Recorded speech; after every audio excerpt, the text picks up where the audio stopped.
Universal Negro Improvement Association is an organization that seeks to unite into one solid body the 400 million Negroes of the world. Tonight is a call to action, and that's what everyone is here to do, is to make sure that everyone here has an understanding of what we're talking about and why we're making this big ask of everyone at this point in time.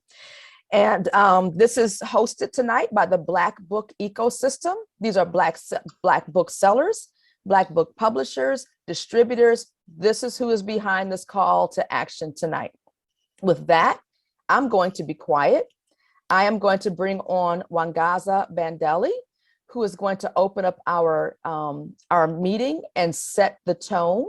Wangaza is the publisher of the Blacknificent newsletter.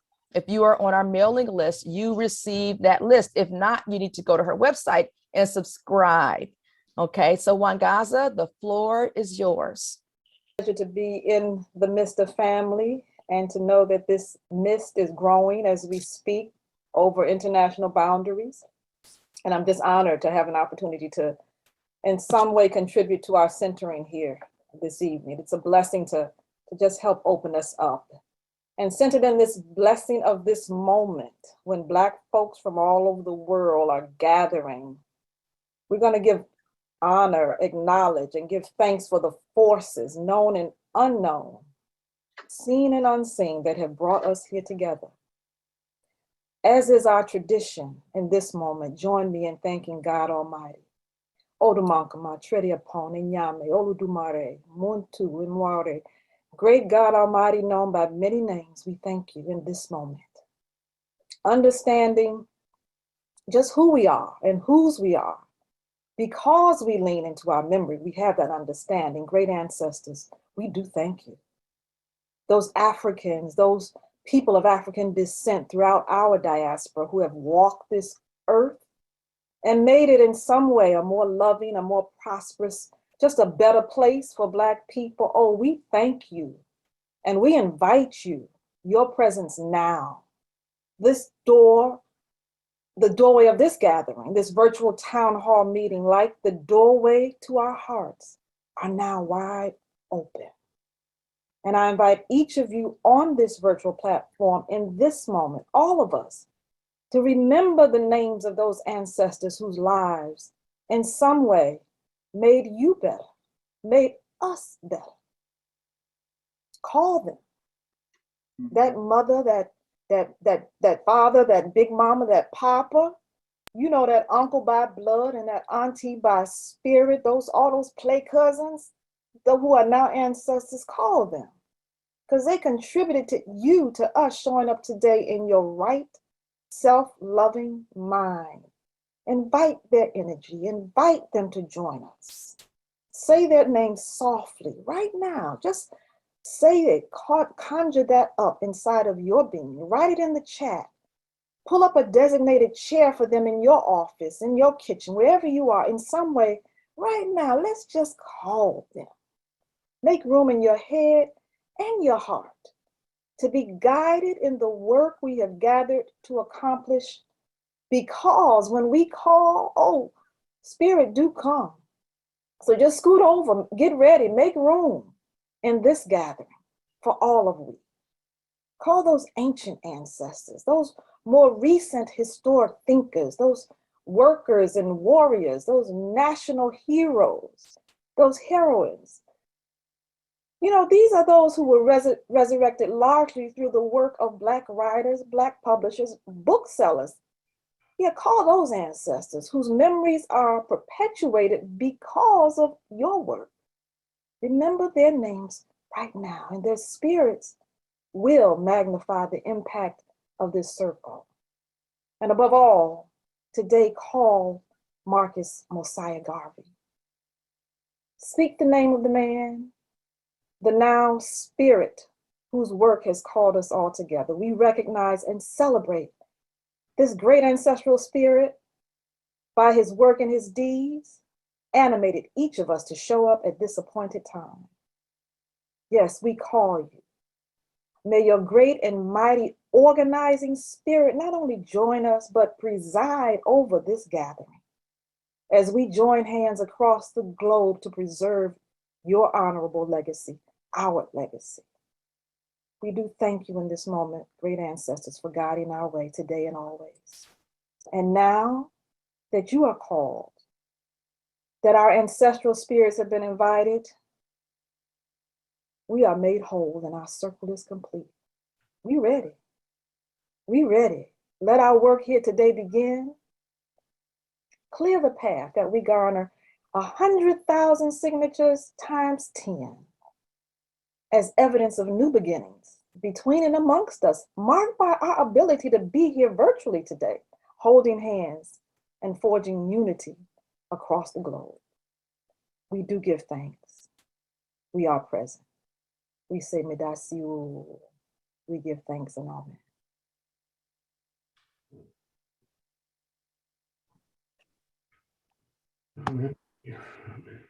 As always, always, always, Wangaza, thank you so much for doing this and setting the tone for this moment. Thank you so much. Truly a pleasure. Paul? Yeah, first of all, welcome everyone. Welcome to the call, Wangaza. Thank you for bringing us the connection and allowing us to connect. Before we begin, let me just ask everyone to bear with me for one moment as we take a moment of silence. One of the things, we're still going through a very difficult journey, a journey we've been on for the last year, almost 2 years. We've lost a lot of people along the way. We've lost people through COVID. We've lost people through natural passing. We've lost a lot of people. And at the same time, we have a lot to be joyful for, the joy that these people in our lives have brought us. This call has been organized by Black booksellers, Black book publishers, and I'd be remiss, we lost a bookseller in England recently, Sarah White, one of the founders of New Beacon Books transition. But also on this call, one of the very large people in Black books that I just want to ask us to bring into our prayers in this moment is Greg Carr's mom, Mother Carr, who transitioned. And the fact that Greg is on this call with us after he and his family put his mother to rest, it's just heartwarming and shows the dedication he has. I didn't know whether he would make it, but he has. And Greg, I just want everyone to reach out, because there's so many people on this call that loves you, and just extend this moment of silence to you and all the others that we know and all the others that we don't know that have transitioned. Let's just take a moment of silence, please.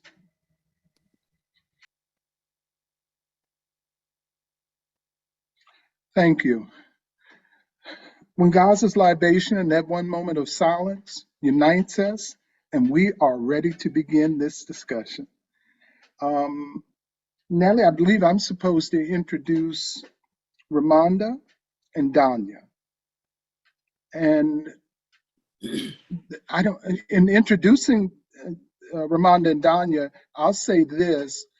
Ramonda is with Mahogany Books in DC, a powerhouse of a bookseller, and that's like on one end of the country. And then we have on the other end of the country, we got the Dock. We got the Dock Bookshop in Fort Worth, Texas. And if you ever get through on either one of those are 2 stops that you got to make. I hold both of these booksellers in high esteem, and working on this call with them, they have always said yes. They never said, no, we can't do that. They never said how we're going to do it. These sisters just stepped up each and every time. So I'd like to introduce Ramonda Young of Mahogany Books and Danya Craddock from the Dock Bookstore. And in doing that, and I guess, how do we do this? How do we cause them to come to the fore? Because I also forgot I'm supposed to include Donna, because when you got Danya down at the dock, you also have Danya. So you got two booksellers in one. So can we, oh, there we go. And where's Ramonda?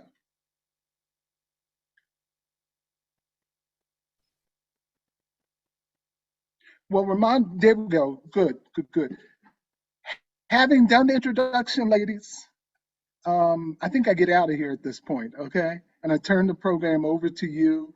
I know you guys will guide us where we need to go, carry this forward. I'm so happy to be working with you. This is like historic for Black book publishers and Black booksellers to work together to bring our energy to bear on what has to be one of the most pressing issues today, Marcus Garvey's exoneration, but also to pay him tribute. Thank you. I'm going on mute, okay? All right, so Donna's off mute. Danya, are you able to unmute yourself? Let me work on getting you unmuted.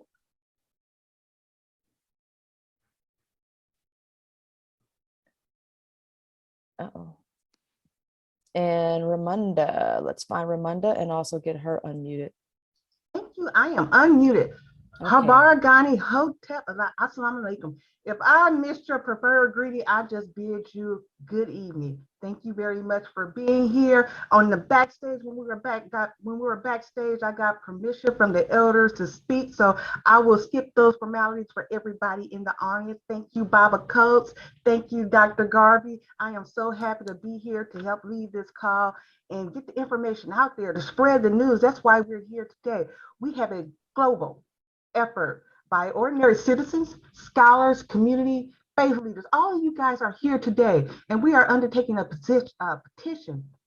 We're sending a petition to President Joe Biden to grant posthumous pardon to Honorable Marcus Garvey. And if you guys can catch us on here, if you don't know what posthumous pardon, after the one that have deceased. And catch you, I don't know if you had a chance to look at her video. She got an amazing video out there. But it was spearheaded by the Caribbean Pact Political Action Committee. The first goal of this global effort is to gather the required 100,000 signatures. Notice I said first goal, so there is more to come.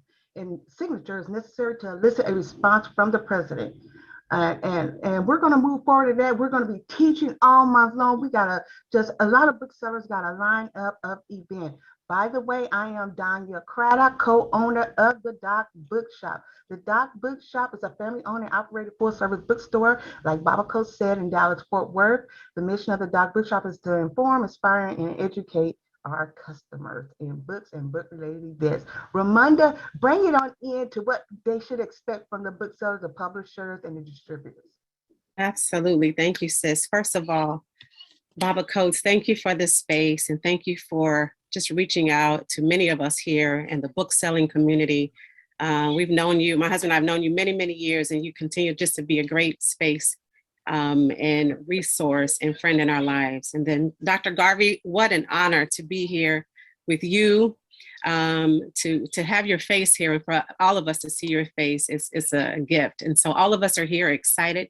But I do want to take a moment, because the Black book ecosystem, the booksellers, the bookstores, the publishers, the distributors have all said, yeah, many have said, yes, we are in with you on this great movement. And so I want to read this just amazing commitment that a lot of you may have seen floating around online, that I just think is the perfect way for everyone on this call to see where we stand, where we are coming from, and why we are here. And I'm going to read it to you. It says, our commitment. We, the undersigned Black booksellers, publishers, and distributors, belong to a long tradition of providing essential and corrective information to our community. Marcus Garvey, who was wrongly convicted and punished almost 100 years ago, is a foundational part of our tradition. On February 1st, just a few days ago, a global Justice for Garvey effort began, which calls for the posthumous pardon of Marcus Garvey. We, as the book-selling ecosystem, fully support this effort and are committed to using all of our platforms and our networks to secure and help get those 100,000 signatures required for the petition's success. We call on everyone, especially Black booksellers and publishers and distributors, to join us by encouraging people within our networks to sign the Justice for Garvey petition when it actually began a few days ago circulating. Additionally, we ask that you create activities, all of you are here, and events during the month of February to heighten awareness of the sacrifice and achievements of Marcus Garvey and all those ancestors who stood for our freedom. That's why we're here. This is what we stand for. And I am excited to have this conversation tonight and have us learn. There's a lot of learning that can take place on this call tonight, but one of the biggest ones is going to justiceforgarvey.org and being able to sign the petition. That's what it all means, us making sure that we show up on that petition for this. So, and someone just said in the chat that they signed it. So thank you. We need more of those sign. I wish I had a little bell every time we had somebody sign.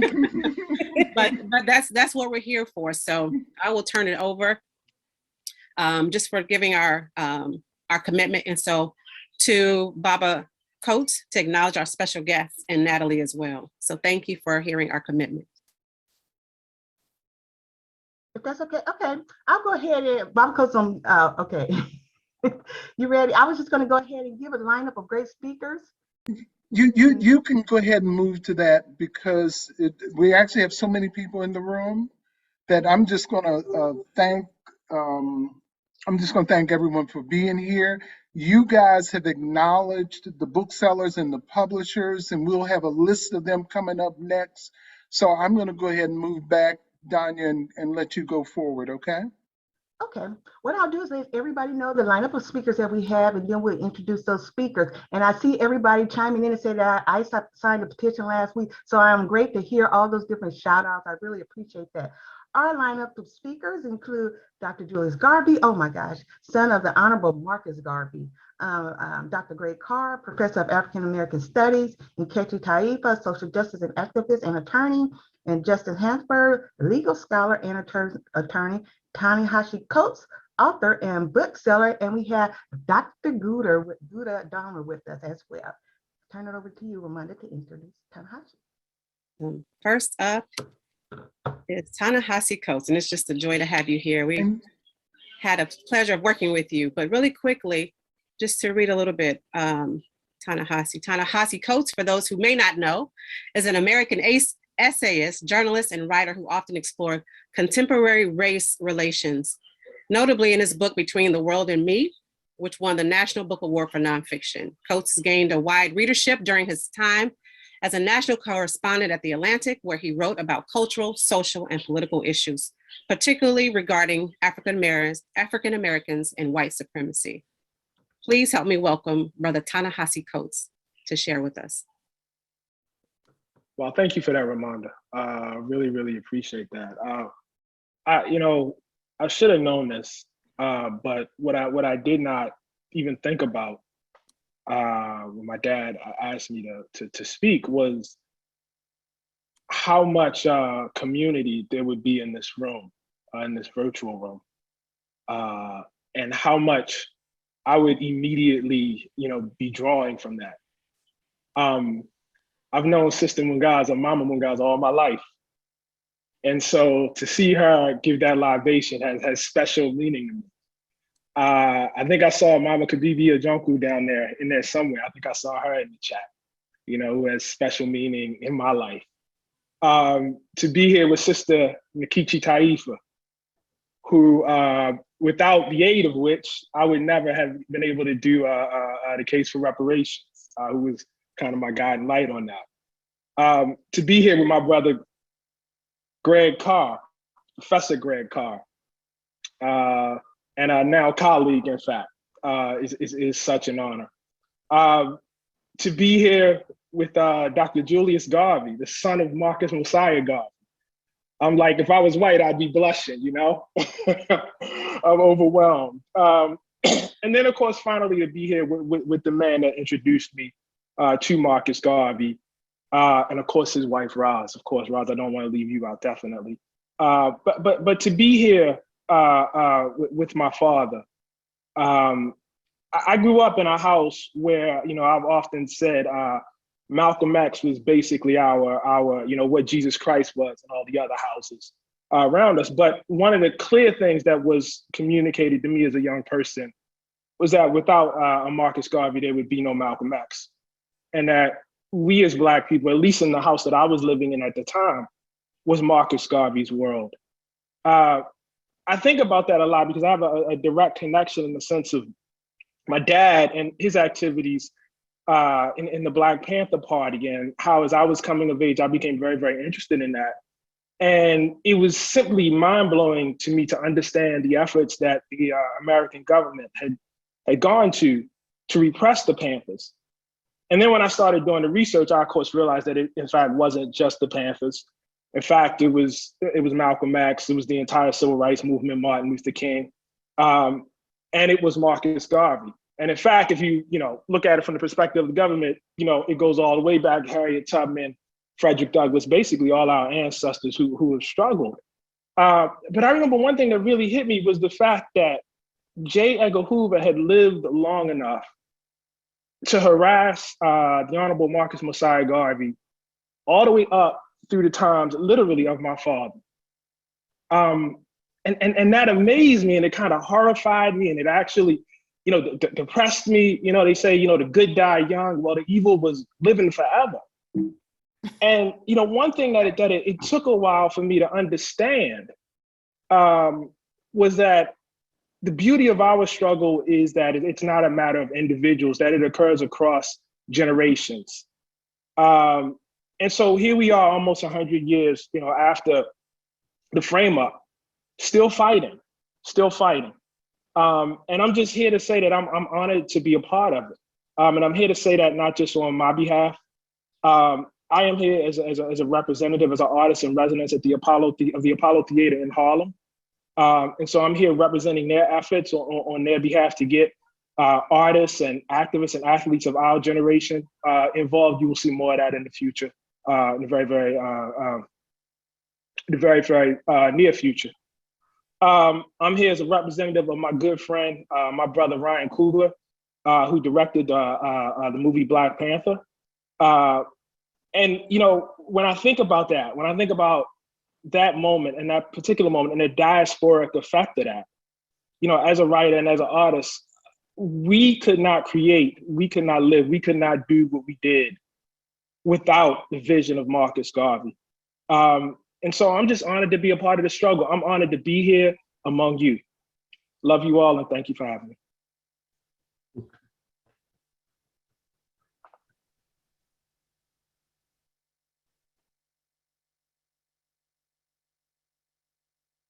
Thank you. Ta-Nehisi, Oh, good. thank you so much. I'm sorry to cut in.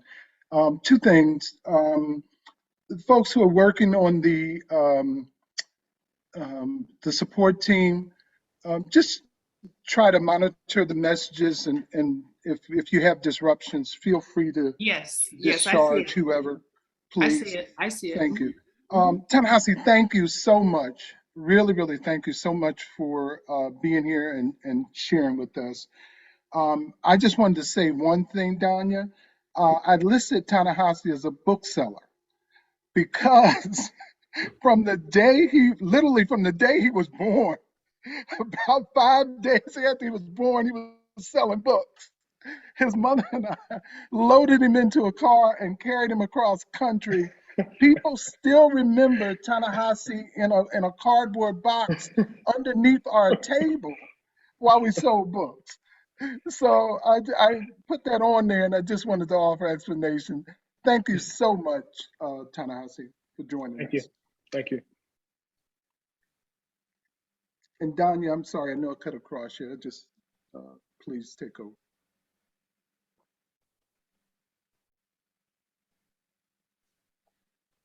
Okay, Danya, hopefully you can bring yourself off of mute again. If not, let's get you up. Let's remove Ta-Nehisi.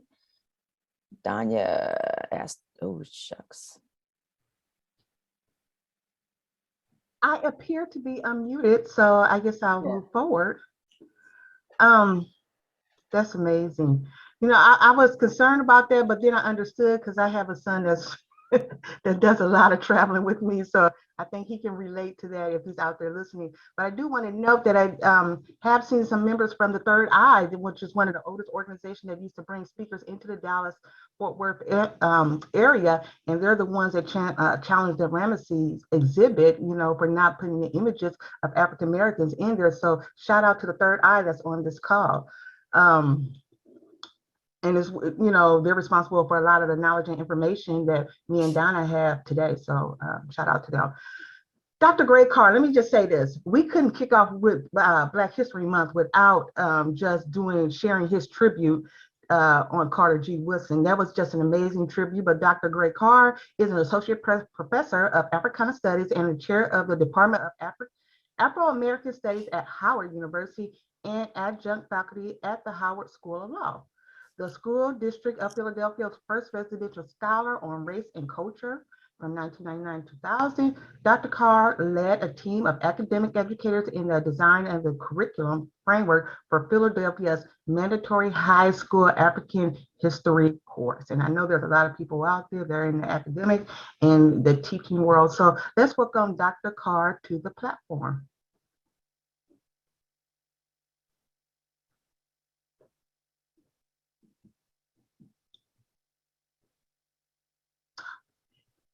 So you find our Dr. Carr? Yeah, I did. I just asked him to unmute, so hopefully he's on that one. Shameless plug. If you got the booksellers out there, I got some books here. Oh, I don't know if I can say, but just while she's getting it, Negro with the hat and selective writing, the speeches of Marcus Garvey, just some books out there. And of course, you could get it from the bookseller page. I think there's going to be some links that we have where, local books, do local booksellers if you have the opportunity. I see Dr. Carr is there, and I'll just turn it over to you. Thank you. Danya, how are you and everyone? The ancestors, when you try to steer a different way, the ancestors never let us get off track. It is remarkable. If I hadn't, and thank you, Natalie, for letting me unmute. And then, of course, I proceeded to immediately mute myself again. So in that crack of moment, clearly Garvey in the whirlwind wanted you to put that plug in, because I had Adam Grant down to mention in terms of Colin Grant, Negro with a Hat, like Adam Ewing I had in mind, his book Age of Garvey, but only for the title. Because the beautiful thing about all those books that everyone should go and overwhelm our Black booksellers, the army of Black booksellers, to purchase, is that the first ones we should buy, of course, are the ones that Garvey wrote himself. So I love the fact, and I was going to say that, but clearly Garvey wanted to make sure that I did. So he muted it there for about 20 seconds. That's all we needed. And so that's a beautiful thing. And I want to add my thanks as well and love to everyone who has reached out over the last couple of weeks. And certainly my friend and brother, Paul, for mentioning and raising the name of my mother. We had a wonderful ritual in Nashville. And she too is already a powerful ancestor, not letting me mess up. It was supposed to be freezing rain all weekend. And she just basically got with her husband and all of y'all's ancestors and decided, yeah, we're not going to do that this weekend because we ain't proposed. So thank you. We had a celebration. And with that, I'm going to use, and I have my timer on, believe it or not, I'm going to add my voice, since the way was opened by Sister Wangaza so beautifully. And my new colleague and the new member of the professorate at Howard, Babatana Hasi, has let us know that the daughters and sons of Thunder are going to spread this so that even the little children who worship a lot of those celebrities and who really have hearts and minds of our people are going to know to sign that petition. That really is the momentum that we need. Everyone who knows about this will sign it. And the trolls that are being put out, welcome as well. You make delicious snacks, because we know, like John Edgar Hoover, that you're just mad. But since we are in fact your grandparents that you no longer remember, we're going to get you right too. In fact, I'm going to start and then ask Paul to jump in, because I know the two of us are going to be in a little bit of a conversation for these few minutes with the words of Amy Jakes Garvey. And a reminder that if you want Garvey and Garveyism, and if you want Marcus Garvey and the vision of Africa, and if you want the books in the new Marcus Garvey library, then you need to look no further than Black Classic Press, because in this formation, they have been brought back into print. But let's bring the book that Dr. Garvey's mother co-edited with the great John Henry Clark, and then made sure was in the library of every historically Black college and university and many of the schools outside of the United States, Garvey and Garveyism. In fact, and this will do for the trolls. She dedicated Garvey and Garveyism to truth and understanding, better understanding between races. And she said, we are all merely human beings. What we do to others affects not only them, but ourselves, our dispositions, our actions, which all leave their impress. These history records. So with the words of Amy Jakes Garvey, who along with Amy Ashwood Garvey and Marcus Garvey brought into existence the platform that linked all of those generations of Africans that came before them with all of the generations that have come since. Brother Paul, as one of the centers and one of the anchors and one of the architects of this massive endeavor, this time till we win, as we know, what's on your mind, brother? How do you want to approach us kind of setting the table for Garvey, since we got a couple of his lawyers coming up, and Justin and Nkechi, and then Dr. Garvey, and then Sister Downer? You know, Greg, you are already doing that when you call Garvey and Garveyism, when you call out the other titles. I think, you know, for my part of it, I'm sitting back and enjoying this, okay? And honestly, I'd love to hear you go on and on Garvey and Garvey. But let me just ask you something. Does a particular quote come to mind of Garvey's, or a particular instance about Garvey come to mind that inspires you, that you can share with us some thoughts on? I'll tell you, for me, it is the message that Garvey gave us as he was in Atlanta. And I posted that on Facebook. When Ta-Nehisi says that the house was Garvey's house, all of my kids, all of my grandkids, they would have to hear me read that over and over, and then they would read it over and over and over. And the one, if you read Ta-Nehisi's book, you'll find he had trouble in school. And the one thing that he didn't have trouble with was when he recited Garvey's piece in an auditorium. They just blew him away, but it also changed his life when he did that. So that's like my favorite. And I always think about Garvey. And the piece that always gets me is, would I not go to hell 1,000,000 times for you? The thought of somebody going to hell 1,000,000 times. And it's opening to that piece where he talks about Amy, and he says, look, I've given you everything. I'm getting ready to go in jail. I don't mind going to jail, but take care of my wife, because I've given you everything. And Dr. Garvey, I know we're talking about family up in this piece. So you get a chance. But I'm saying, Greg, that's me. And if I had anything on my heart that I'm carrying that. And I'll just add one other thing, Greg, and I'll just turn it over to you. I don't know whether she's on the call. Most people on this call probably know Marcus' books, though. So I don't know whether Blanche Richardson is on this call or not. But I want to tell y'all that is the oldest bookstore that we have in the country. And Blanche's father and Blanche's mother are the ones who founded that bookstore. Both of them came out of Garveyite families.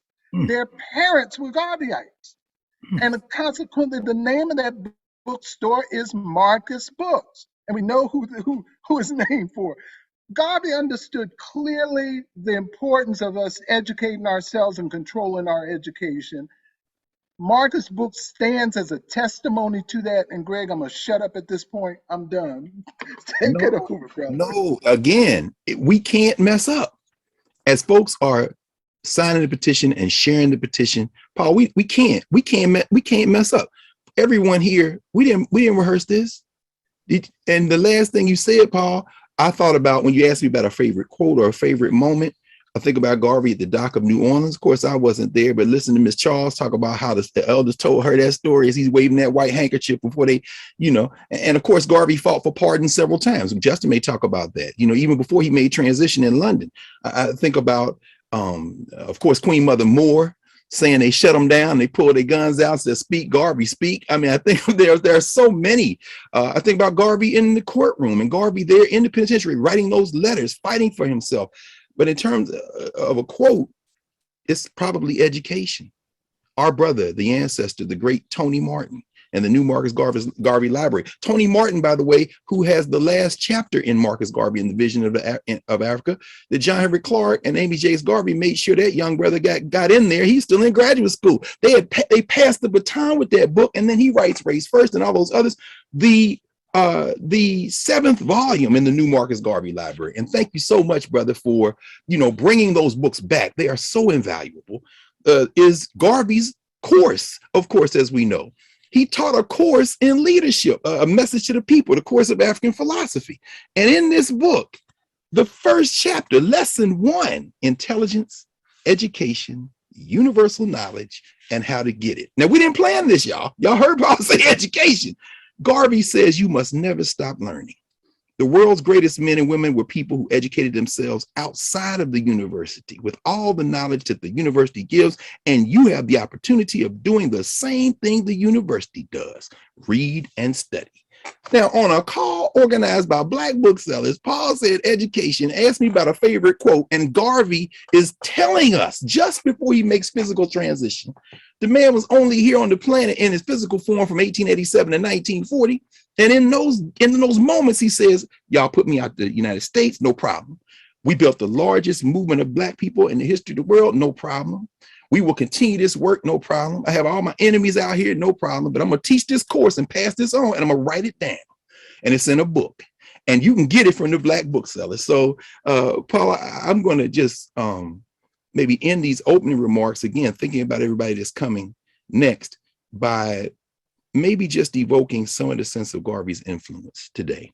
People could say, well, that's the old days. And, I was rereading the Baba Askia Muhammad wrote a article in the Washington Post in August 1987, the 100th anniversary of Garvey's birth, where he detailed the movements, the pardon applications to Coolidge, the pardon applications beyond. We mentioned the Atlanta Federal Penitentiary. I was told some years ago by some brothers who had spent time in the pen in Atlanta that on Garvey's birthday, they gather around in the yard and mark Garvey's birthday. We talk about the ongoing influence of Marcus Garvey. But Askia in that article talks about how Charlie Rangel and the brother who helped carry the baton for reparations out of Detroit, John Conyers, introduced resolutions in the 80s to fight for this. How even Jesse Helms supported Marcus Garvey being exonerated as a rider on the bill that made Martin Luther King's birthday a federal holiday. Why? Because Jesse Helms, no friend of Black people, seemed to think somehow, because he thought Garvey was an anti-communist, that he supported Garvey. But if you go back to the 1920s, to the 19-teens, when you see Garvey, you're seeing somebody who's committed to our people and to their return to our greatness and to our influence in the world. So as philosophy, the first thing is internationalism. Garveyism transcends state boundaries. That's why it frightens people so much who want to keep us separate from each other. That red, black, and green flag now circles the world. I mean, a Ghanaian coming to undergrad school at a HBCU was so inspired in New York by Garveyism, he stuck that black star in the middle of a flag that led the independence movement.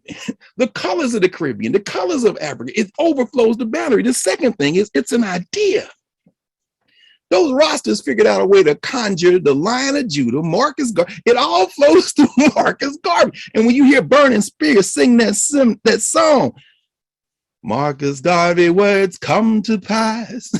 Marcus Garvey, people can hear that. And in that same album, Burning Spears said, no one remembers old Marcus Garvey. We do remember Marcus Garvey, but he evokes that struggle in the 1980s and 90s. Bob Marley, emancipate yourselves from middle slave. It's an idea. And then finally, it's a rule book from the Unia ACL to the Nation of Islam, both Elijah Muhammad and Malcolm, whose parents were Garveyites, the All African People's Revolutionary Party, Kwame Ture. If you talk about Kwanzaa, you can't talk about Kawaida without talking about Garveyism. It is the foundation of red, black, and green. And so we just have to finally understand that when you see somebody, even like that little Costa Rican gymnast, that sister who threw her fist up at the Summer Olympics and said, when you see me, you see us. We have to be reminded that in Costa Rica, the Universal Negro Improvement Association chapter is one of the strongest in the hemisphere. So when that child threw her hand up, you're looking at a daughter of Marcus Garvey. The influence of Garvey cannot be overstated. So I'm gonna end with that, because I cannot wait now to hear from Marcus Garvey's lawyers, because I have a law degree, but I never stepped in the courtroom because I know my head was too cool. But when I read Justin Hansford's Jailing a Rainbow, I knew that it's gonna be all right. You can't jail a rainbow. So I'm gonna stop with that. All right. Paul, is there anything last that you want to say before we bring in Ramonda? No, because this could go on all night. I'm done. All Thank right. you, Greg. Thank you. Oh, I should mention one other thing before Roy Anderson has completed his documentary on Marcus Garvey. And Dr. Garvey, I'd love to hear your insight on it, because I was able to watch it. I'm one of the people he interviewed, one of the many people, of course, including this. And I tell you, Garvey never ceases to inspire, and it brought tears to my eyes. But I cannot wait for the people to see that. So sign the petition, pass it on. Let's get this thing done with about maybe 500,000 or 1 million signatures, so they can't disqualify none of them. That's all I'm gonna say. Come on, Baba Greg Carr in the building. I wish I could do a emoji or something. I see some applause, but that was just powerful. And I think for many of us, and a reminder, and there may be a lot of new people on here who are not even familiar with Marcus Garvey. So getting that powerful insight from you goes a long, long way. So thank you for that. And it was powerful. Let's get to the lawyers though, because I want to hear too. But I have the honor of introducing Justin. And let me see if I pull Justin Hansford. And he's actually going to speak on the federal case here. But I want to read a little bit of his Hansford is his last name. I'm mispronouncing that. But I want to read a little bit of your bio too, so people know. So Justin Hansford is a Howard University School of Law. Howard University is all over here tonight, but we went to HBCUs too, some other folks, but we're glad HU was in the building. Howard University School of Law professor and executive director of the Thurgood Marshall Civil Rights Center at Howard University School of Law. Justin founded the Thurgood Marshall Civil Rights Center in fall 2017. Professor Hansford is a leading scholar and activist in the areas of critical race theory. We heard that a lot, critical race theory lately, human rights and law and social movements. Professor Hansford was previously a Democracy Project Fellow at Harvard, a visiting professor of law at Georgetown University Law Center, and an associate professor of law at St. Louis University. So please help me welcome Brother Justin Hansford to the stage, so to speak. So welcome, and thank you for all that you're doing in this effort. Is huge. Well, thank you. And I have to say, you didn't mention my highest award. I'm a student of Dr. Carr's. I was a student in his class when I was at Howard, and I'm still a student now. So it's hard to follow the teacher, student following the teacher. But this case, I want to summarize it very quickly, because I think everybody on this call knows Marcus Garvey was innocent, but I just wanted to re-emphasize that over the past 100 years, and it's literally been almost a year to the day, a year to the month, when Marcus Garvey was arrested, actually in January of 1922, indicted on federal charges for mail fraud. Over the last 100 years, historians, scholars, attorneys, even myself, we've pored over the records, and we've just confirmed over and over again the fact of his innocence beyond any reasonable doubt. And we all know, of course, how the story goes. J. Edgar Hoover, while he was still a young staffer at the Justice Department, wrote a memo analyzing Garvey, lamenting that unfortunately there was no federal law to deport him because he was on his way to becoming the dreaded Black Messiah. But Hoover did say in his memo in October of 1919, quote, "It occurs to me, however, that there might be some proceeding against him for fraud in connection with his Black Star Line propaganda. Ultimately, Garvey was indicted on that charge. Later, the judge would go on to say essentially that Garvey was involved in the furtherance of a scheme to use the federal mails for a Ponzi scheme, a scheme of fraud. And of course, the basis of the case was that stock was being sold in the Black Star Line. And according to the judge, the Black Star Line stock was stock that Garvey knew was not and could never be worth the $5 that he was charging for it. Most clearly, the argument there being that no Black person could create a shipping line that would be successful in gaining a $5 stock price. So Garvey's scheme had to be fraud. It was impossible for that program to be anything other than a Ponzi scheme. Of course, that entire case, in addition to being based on racism, it was a case that was proven in a court of law that acted more like a kangaroo court. An all-white jury, prosecutor who said to them, "Gentlemen, will you let the tiger loose?" A judge who over and over again interrupted Garvey's attempt to argue on his own behalf, ruling on behalf of the prosecutor. So from a legal perspective, myself, attorneys at major law firm, historians, we've gone over and over again over the records and just dissected the many instances of judicial mismanagement, prosecutorial misconduct, and a general kangaroo court and unjust conviction that has even been proven. Even conservative scholars have admitted that this was a classic example of what we now call a political trial. Ultimately, of course, when Garvey was convicted, you would think if all of these people had been defrauded by Garvey, all these Black people, they would have been at the front of the line celebrating that. That's not what happened. We know that hundreds of thousands of people around the world wrote letter after letter pleading for his release. I actually had the honor of being able to go to the Federal Archives and research some of those letters myself, handwritten by citizens from around the country and around the world.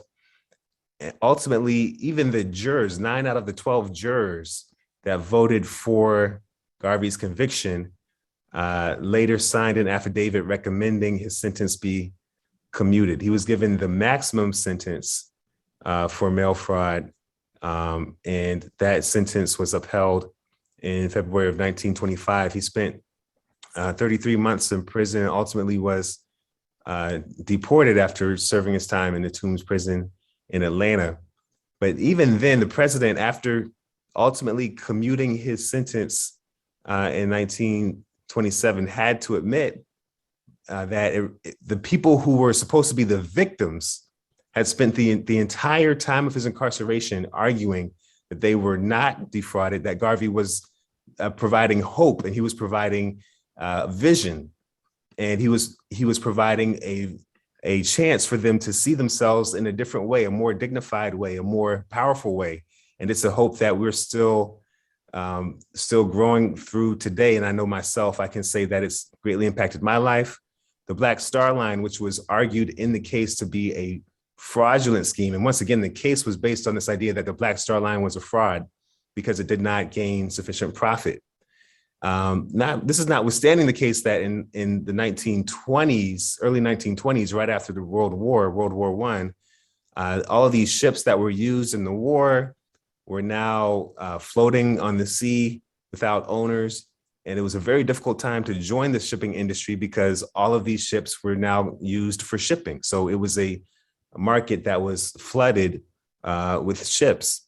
Even the famous White Star Line, which was the shipping line that had the Titanic, also faced financial hardship, but it was not seen as a fraudulent scheme. Only Garvey's Black Star Line was seen as a fraud because of its lack of profit. But in reality, we know that the Black Star Line was a powerful symbol of Black enterprise. It represented the idea of unity between people in the African diaspora, the goal of linking together Blacks in America, Africa, and the Caribbean, both symbolically and in truth. It was a platform for people to have the hope of repatriation brought to life in terms of the Back to Africa ideal. It was a symbol of leadership, being willing to take the reins of industry and to move forward and to show that Black people could own shipping industries themselves. They could own shipping lines themselves. They could be successful in economics themselves in the midst of global white dominance of the economy. You could have a Black Star Line. Of course, that idea has continued to grow even until today, where Black people are strong economically and financially and politically, most at the most height of their growth, when they believe that they can do everything that Marcus Garvey said, "Up, you mighty race, you will accomplish what you will." That's when we're strong, when we follow the vision of the Black Star Line. So the mail fraud case, just in conclusion, the mail fraud case was a case that was seen as an unjust conviction, even in its immediate aftermath. And here we are nearly 100 years later. There have been efforts for presidential pardon for almost a century.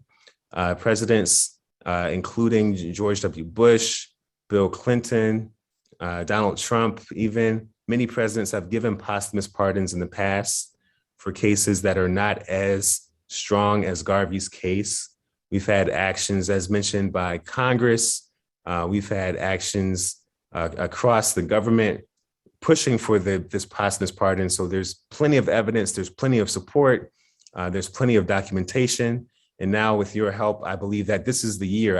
I really truly believe this is the time where we will finally be successful in our movement and our push to get Marcus Garvey pardoned. So thank you. And I'm always happy to talk to anyone who wants to talk more about the legal side of the case, to go into those legal details, but you can trust me, it was a frame up.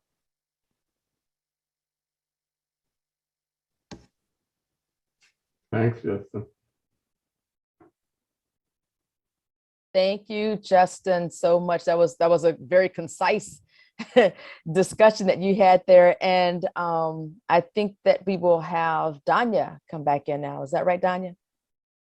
Danya, we need to get you to unmute. Yes, okay. There you go. Thank you so much, Justin. I think everybody needs to know that Black Star Line. I know that's a lot of new information for a lot of people. So thank you so much for bringing that research to the forefront. As we move forward, Nkechi, Taifa, she's next. But I do want to do a quick shout out. I'm trying to keep up and see stuff going on in the chat. But I recognize Dr. Reverend Jeremiah right in there. And I had the awesome opportunity to see him speak at St. Luke in Dallas and at Friendship West. And oh my gosh, I couldn't go past that because he just really touched me and how powerful and how knowledgeable. So I couldn't just let that slide. But as we continue to move forward. Danya, let me just step in for one moment, people. So I just want to announce this again. If you have questions or comments, please put those in the chat. We won't be able to take questions during the presentations, but we will read them from the chat later on. So please, if you have a question or comment, please put that in the chat. Thank you. Thank you. And I do see the hands up. So yes, thank you for getting us that reminder out. Nkechi, did you put her on screen with me? Did you find her? Getting her in. Okay. I want to see her face while I talk to her. Uh-oh. Somebody's got her, right? Somebody's got her. So I'm not seeing her name over here.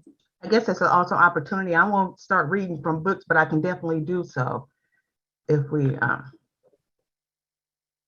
Okay, she's there, she's off mute. Oh, Diva. I want to call her Black Power Diva, but I'll say that for our back office chat. But But just awesome lady. I had an opportunity to do her at one of my festivals, and I'm telling you, she's fire. Her knowledge, and she's got a video out there talking about Dr. Garvey, talking about the movement, giving history is just amazing. Typha is a past president of the DC chapter of the National Conference of Black Lawyers and the founding member and former chair of the Legislative Commission of the National Coalition of Blacks for Reparation in America. Incorporated. Shout out to the Incorporated people in the chat and the members that are on here tonight. She is commissioner on the National African American Reformation Commission. Nkechi Taifa is a visionary, yes, and a seasoned professional with 40 years of experience as an accomplished justice system reform strategist, advocate, and scholar. President and CEO of the Taifa Group, LLC, a social enterprise consulting firm whose mission is to advance justice. We need you, sister. Bring it in for us. All right. Thank you so very much, my sister Danya. And thank you, everyone, for inviting me. I just want to say two things about the legal part. Justin really covered it. And then I want to talk a little bit personally in my 5 minutes that I have. But first of all, first and foremost, let's be clear.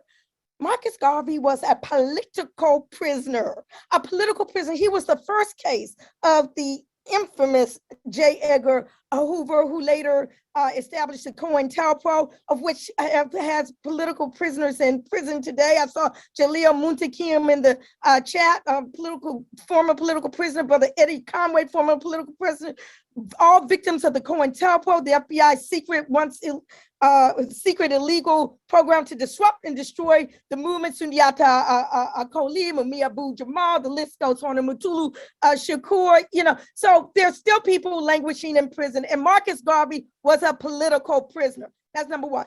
Number two, the people say, well, y'all getting this, pardon, is there really precedent for that? Well, I'm going to connect it to reparations because this is legal as well. The Japanese American Redress Bill passed in 1987 established $20,000 to each Japanese American detention camp survivor, a fund to be used to educate Americans about their sufferings during World War II, a formal apology from the United States, and a pardon, folk, for all those who resisted detention camp internment. So a pardon could be part of a just reparations claim as well. Now, I came up in Washington, D.C. During the Black Power era. I was used to attend as a teenager the Temple of the Black Messiah under Reverend Ishaka Musa Baba Shango and his sister minister, Alternate King Shagun, and they and Brother Imamu Kuumba were always talking about Marcus Garvey. I'm a teenager. I'm always hearing them talking about Garvey, and I, would remember in my own household there were. I thought they were just rumors or whatever, that my uncle was a Garveyite, which he was not because he was born in 1910. But my granddaddy, I found out, was a Garveyite. And one of my elder aunties was saying that they would say that when Garvey marched, my grandfather marched with them. And, he even was beat within an inch of his life in New York, in Harlem, by white policemen because they thought he was an uppity, because he was part of the, part of the Garvey movement. So my grandfather on that side, they were island immigrants, just like Garvey was. And they came over here in the late 1800s, just as Garvey does. And when Paul Coates asked earlier about a quote, the quote that always stands up in my mind was that Garvey saying before he left Jamaica, he said, I read up from slavery, and then my doom, if I may so call it, of being a race leader dawned upon me. He said, where is the Black man's government? Where is his army and his navy? Where is his king and his kingdom? Where's his men of big affairs? And he said he looked around and he could not find them. And he said, what? He said, I will help to build them. And that's why he was such a threat to this country. And that's why thousands upon thousands of people flocked toward him, towards Garvey, the organization that he founded, the UNI, the Universal Negro Improvement Association, under the motto, one God, one aim. One destiny. Head of communication arm, the Negro World. Publication that Garvey started in 1918. It became a vehicle, a very important vehicle for the promotion of the philosophy and opinions of Marcus Garvey. That was the first Garvey book I ever read. That green book, that big fat green book, Paul, the philosophy and opinions of Marcus Garvey. At its height, the Negro World had a circulation of at least 50,000 and a national and international readership several times that number. The thing that really got me, rather than support the sale of white superiority created by the white advertisers of the day, the Negro World paper pushed the sale and promotion of Black doll babies. And ladies, sisters, y'all know growing up, y'all know back in the day, at least back in the day, I came up way back in the day, all we had was little white dolls. That's all we had. Okay, but Garvey pushed the sale and production of Black doll babies. Okay, this period of the 20s dates the first large-scale production of a positive item that Black children could identify with. Economic independence. Garvey was all about that. He's the one who coined the phrase "buy Black." He established a Negro Factories Corporation, which capitalized at $1 million, offering stocks to Blacks at $5 a share, et cetera, et cetera. Established retail stores, developed a chain of cooperative grocery stores, a restaurant, a steam laundry, a tailor, a dressmaking shop, a millinery store, Black Classic Press, a publishing house. Okay, Garvey believed in economic self-determination. And, I'm not going to talk about the shifts. I'm just going to kind of conclude by saying that Garvey's vision was not confined domestically. In 1920, he called for the first international convention of the UNIA with delegates representing all parts of the world. There were several thousand Black delegates from the then all 48 states and from more than a score of countries spanning 3 continents. Present at this convention, Ho Chi Minh's, Vietnam's Ho Chi Minh, Ghana's Kwame Nkrumah, India's Mahatma Gandhi, Malcolm X's father, the Reverend Earl Little, Elijah Poole, who later became the Honorable Elijah Muhammad. And y'all know, in later years, these luminaries, they will all draw upon the teachings of the Honorable Marcus Garvey from that convention back there in 1920, fashioning struggles, their own struggles for victory and liberation all around the world. You see, all dots lead back to Garvey, all dots. And I just want to conclude by saying he organized grandiose parades.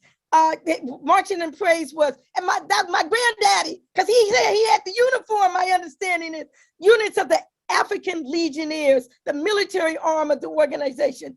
Many of them had World War I experience and they were skilled, and their presence made it plain that they believed in what? Self-defense.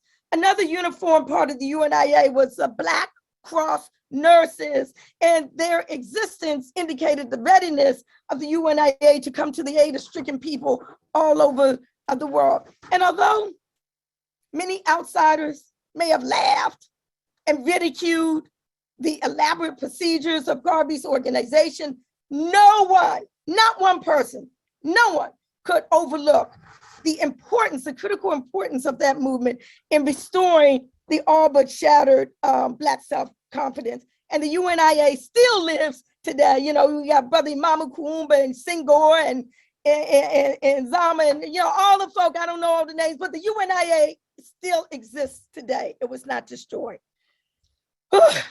Thank you. Tremendous. And Kichi, Dr. Garvey is coming up next, so he just chimed right on in. So I don't know who's doing his introduction. Danya, Ramunda, who's got it? Oh, Ramunda's got it. All right, so let's get Ramunda in here. Thank you so much, Kichi. You couldn't, 5 minutes was clearly not enough for you, right? Okay. I love Dr. Garvey, so I'm sorry, I knew I had to stop. Dr. Garvey, we love you, Dr. Garvey. We love you, and we're going to get that pardon for your daddy. We're going to get it in our lifetime, in this day, at this time. Wonderful. Thank you, Nkechi. Wow, I really want to shut it down now, but we won't do it. We have to hear from Dr. Julius Garvey. But Nkechi says your passion, your commitment, your excitement is spreading and just infectious to all of us. So, but thank you for the work that you continue to do many, many, many years. And thank you for educating so many of us in this movement, in this effort. But let me get busy because we have with us just a gift, an honor to have Dr. Julius Garvey here tonight with us, the son of Marcus Garvey. And I won't belabor the point. I want to read a couple of lines from his bio, but I really want to turn the energy and the time and the platform over to you, because this is why we're here tonight, to hear from you, to learn, and to see how we can be engaged and activated in this effort. So, Dr. Julius Garvey, born on September 17th, 1933 in the amazing land of Kingston, Jamaica, to United Negro Improvement Association founder, Marcus Garvey, and activist Amy Jacques Garvey. He is indeed the son of Marcus Garvey. Dr. Julius Garvey, a notable cardiothoracic and vascular surgery, has led the Justice for Garvey movement and is urging President Joe Biden to exonerate his father, the late leader. Dr. Julius Garvey has been leading this charge to have his father's name cleared after the elder Garvey was convicted of crimes that the family solidly argues he did not commit, and many of us solidly argue that he did not commit. Dr. Julius Garvey explained that the Justice for Garvey movement has been in motion for years and has been aimed at getting his father posthumously exonerated, while also keeping intact the unwavering pride of the Garvey name. And we're just excited. We are thrilled. And Dr. Julius Garvey, I'm going to turn it over to you because I want to hear from you as well. But thank you for this effort and this movement and this energy. Well, thank you so much for having me. And thank you, Paul, and the booksellers and the book distributors for organizing this. And of course, thank you, Nkechi, for that wake-up call. You know, I was nodding off a little bit, and I think you woke me up. So it's indeed, you know, more than a pleasure to be here. It's an honor and to listen to everyone, Ta-Nehisi and others, Greg Carr, Justin, and all of you. You know, it's heartwarming, shall we say, to see the effect that my father and my mother have had on different generations. You know, of course, I know the effect that they had on me because I was brought up an African, and I was born in Jamaica, but we lived in England, and I studied in Canada. I live in the United States. But always I'm an African first. So I'm an African who has been different places, but Africa is born in me, as Kwame Nkrumah said. And whether I go to Africa or not, I'm still an African. And of course, I've been all over the continent, etc. You know, my father laid the foundation for Pan-Africanism, and we've heard a lot. I'm not going to go through in essence what he did. But I think the important thing in terms of what we're doing and is to clear his name, because what has happened over time, of course, in the last 500 years, you know, there's slavery, there's colonialism, and then there's apartheid, and then there's whatever else you want to call it at the present time, post-apartheid or continuing apartheid, because we know that, you know, white racism is still evident. What happened, you know, January the 6th is evidence of that. The critical race theory is evidence of that. You know, the police brutality is evidence of that. They're still killing us in the streets, etc.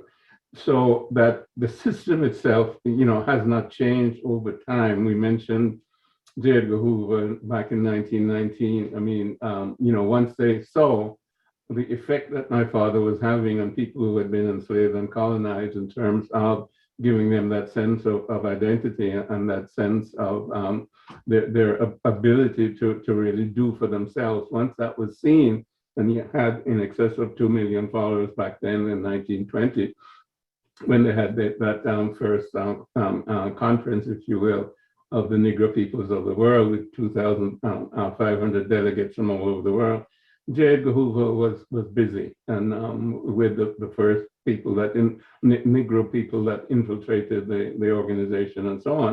And, as Nikita said, that was COINTELPRO to destroy, a Garvey, a leader among African people. And the same thing with Malcolm X, same thing with Martin Luther King, same thing with the Panthers. And it goes on and on. I mean, when we look around now, we can hardly find anybody who would call an inspirational, African-American leader at the present time. And that's because the process has been so destructive, and the price that each of these people have had to pay is extremely high. And, as Brother Paul said, what my dad said, and from the prison of Atlanta, etc., he gave his life, and he was happy to do it. And that's what a leader is all about, and that's what a martyr is all about. But, the legacy has been passed down to us, and we don't have to be charismatic leaders out there with a bullet sign on our backs, so that they can shoot one of us down and then the movement stops. I think what we're doing here is re-identifying with the spirit and with the legacy of Marcus Garvey. And it's beautiful to see how many people have been brought up in Garvey households or have been impacted by Garvey one way or another, whether they're scholars or, as I said, there was an uncle, there was a grandfather and whatnot. And one of the things that I've seen, I've met so many people whose first name is Marcus, and then we know where they got the name from. And I've met so many people, again, who come up to me and said, same thing, my father, my grandfather, my uncle, etc., was a member of the UNIA, or I used to go to the UNA meetings, and so on. And, one of my special people is Malcolm's oldest daughter. He's a very good friend. And, she tells me a lot about growing up and with Malcolm and with her mother and so on. And what strong, Garveyites they both were. So we get these stories generation coming down. One of the problems that we have is that we don't have an educational system of our own. And that's where you guys really come in. And that's where you guys are so important to tell our story and to carry that information from generation to generation. And that's why I think what you've done, Paul, here tonight is so important. And I think this needs to carry over. Because, I've been on a lot of radio shows and whatnot coming on. And then, people would ask me the first question, so tell our audience who was Marcus Garvey. Well, I shouldn't have to be doing that, right? I mean, in 2022, I shouldn't have to be telling people who Marcus Garvey was, but that's the condition under which we live, because we don't have ownership of our educational system. We don't tell our own stories. And when we tell our own stories, it's not, part of mainstream. Many of our people don't know about it. So again, I'm congratulating you, Paul, and all of your ecosystem, as you called it, in terms of book publishers, book distributors, and booksellers to carry the word, because that's how my father accomplished what he accomplished in terms of 6 million plus people, following and creating a movement. It was the word getting to them. And one of my favorite stories, what Jomo Kenyatta said, that when the newspaper would come into the village, they would gather around and read the editorial from my father. And then they would memorize it. They'd say it several times, memorize it. And then different people would run off into the bush, so to speak, to the other villages. And that was the basis of the Mau Mau Revolution, trying to get the British out of Kenya. So, it's an extensive influence. And it's the basis of the true basis of Pan-Africanism in terms of identity as African people, and in terms of self-reliance. He told us all about organization. He set the stage for the type of economic system that we needed, not an economic system that was based on feudalism from the top down, but from the bottom up in terms of, the $5 share, et cetera. All of these businesses were really social enterprises that Marcus Garvey developed before that name came about, or before it became popular with Grameen Bank and all of these other things. So, he's a trailblazer, and it is our job to carry on the legacy, because we can't look around for another charismatic leader. I think it was mentioned that the prosecuting attorney said, can we turn the tiger loose? Well, I think Marcus Garvey said you might get the tiger, but you can't get the cubs, and we're the cubs, So Marcus Garvey is the tiger, and they may have caged him, but you can't kill an idea, and the idea is all that we've talked about in terms of Pan-Africanism, and we're the cubs, and we're the ones that have to spread that idea, and that's really the purpose of this is to raise the level of consciousness of ourselves and of our young people, and to clear a name that has been vilified by the system. And we're telling the system that you can't get away with this indefinitely. It may have been 100 years, but we'll continue, with this for another 100 years if necessary. You will not triumph. And really, that's the only way we can defeat evil, because we're not going to kill evil. You can't kill evil. Evil will kill you, but you have to stand firm in the face of evil. And you have to realize, as my dad did, that this is our destiny. This is why we're here. There's a purpose to why we're here. And the purpose is to stand firm. We have to understand that we've been liberated from slavery. We've been liberated from colonialism. But what have we been liberated to? And this is what we have to define. This is what Marcus Garvey was telling us here, liberated to. He said, you have to liberate your minds from mental slavery, because while others can free the body, none but ourselves can free the mind. So that's what we're liberated to, a free mind, a free spirit. And therefore, you might race, you can accomplish what you will. And, I'm proud to be part of this. You beautiful people, you intelligent people, you courageous people, we will succeed. So thank you very much. It's my pleasure. Thank you, Dr. Garvey. It is our pleasure to have you here with us and doing this. And again, folks, we are here because we need anyone who has not signed that petition to go and sign that petition. That is why we are here today. We're hoping to provide you with enough information to be able to go out and do that. So please, the link is over there. Please follow that link and sign that petition. Sign. Yes, sir. Natalie, I just want to add one thing, and we keep emphasizing people signing the petition, and we are absolutely for that. At the same time, we want you to be clear, want everyone on the call to be clear that we are a network as a community. We all have the power beyond ourselves. So on the one hand, the object is to get you to sign the community, but the larger object is to get you to motivate your network, your community, so that your community takes this on. We have something like 350 people on the call, or people coming and going. We have more than that. Imagine in each of our networks, if we took on just 10 people, if we took on 100 people in our network, how close we are to getting this petition done. So on the one hand, remember, thank you for signing the petition. That's great. But take on the commitment before you leave this call, how many other people you're going to connect with, how many other people you're going to touch. We're going to hear some of that later as we go into the call. I just want to make sure that it's out there. I want everyone thinking of it. And I want you to know that our job is beyond ourselves. Dr. Garvey has been working on this for a long time with a whole lot of people. And we need to let him know that he not only has us, he's got our armies with him. Okay? So we want to just keep that in mind. Thanks, Nat. Thank you, Paul.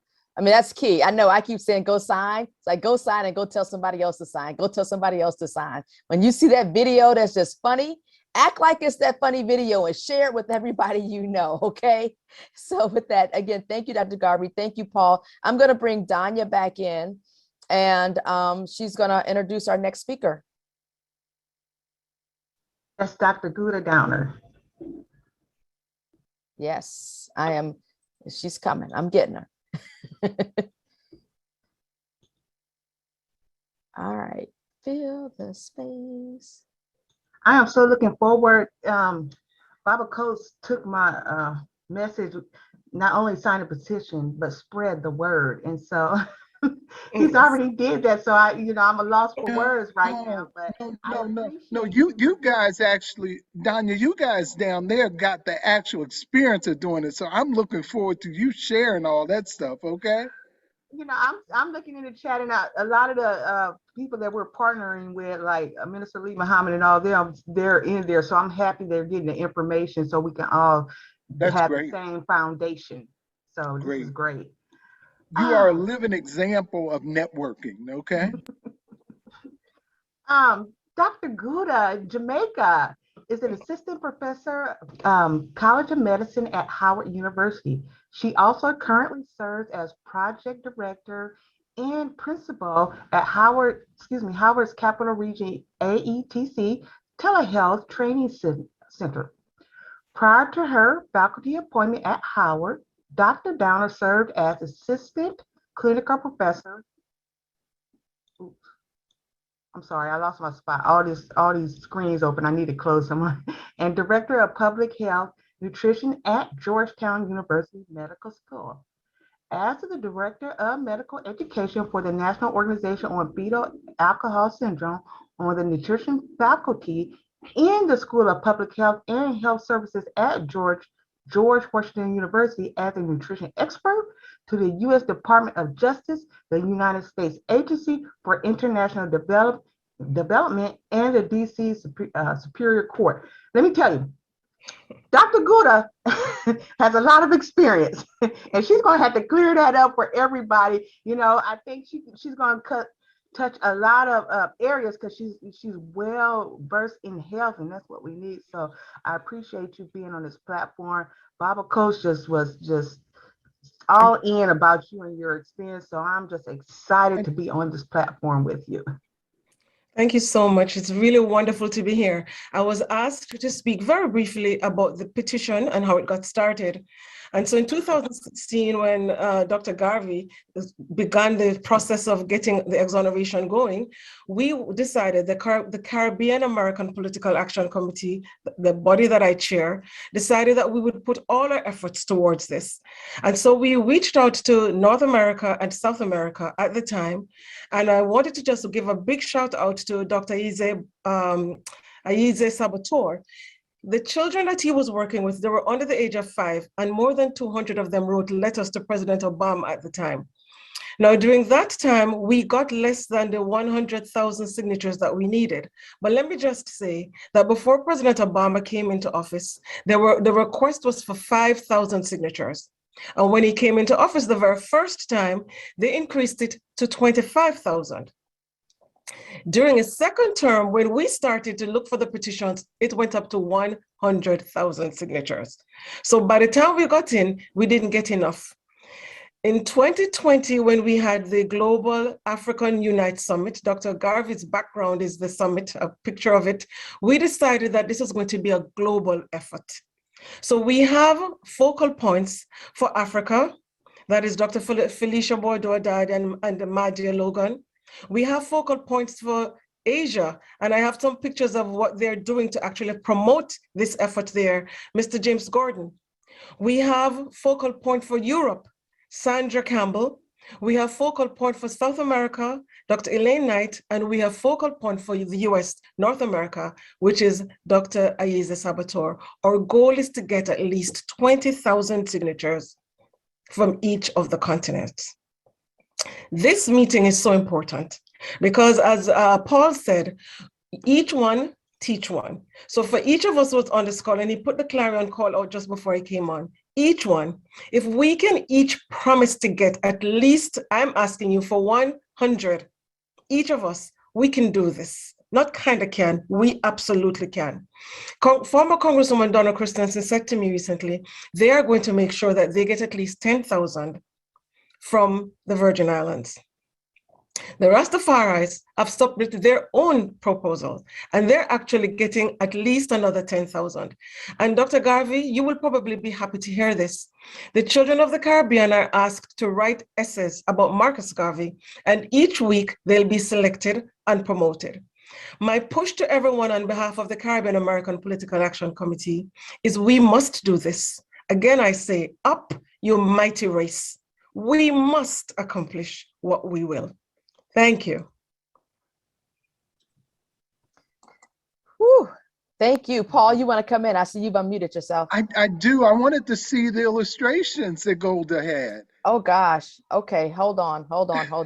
Let me do, it's a lot going on over here. Okay, are we able to do them? Yes, we are. Yes, we are. So hold on one moment. Let me just share my screen and you guys can have that.